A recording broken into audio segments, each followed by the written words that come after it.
জায়েদ খান একটা ফালতু, একটা বাজে নায়ক সে। একটি টি শার্ট ফুটপাথ থেকে কিনে পরে বলে যে এটা রয়্যাল মালামাল থেকে কিনছে।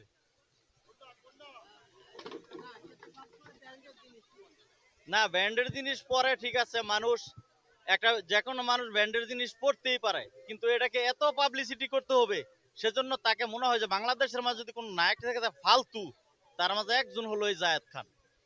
এত বাচাল না, আমার তার প্রতি কোনো রাগ নাই, তার হাইট ভালো, চেহারাও দেখতে ভালো দেখা, কিন্তু অনেক বাচাল সে, অনেক কথা কয় কাজের থেকে।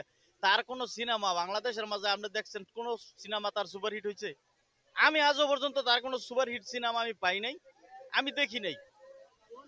এগুলো পাগলের কাজ। পাগল, অনেক মেয়েরা পাগল আছে না, পাগলের কাজ আসলো এগুলো, এগুলা রিয়েল লাইফ এরকম হয় না, পাগল অনেকে।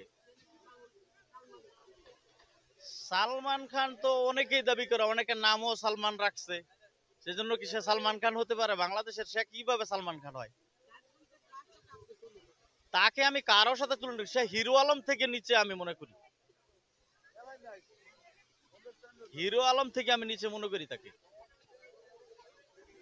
শাকিব খানকে অনেক ভালো লাগে আমার কাছে, তার চেহারা, তার চুলের স্টাইল, তার সিনেমা অনেক ভালো, তার অ্যাকশন আমার কাছে খুব ভালো লাগে।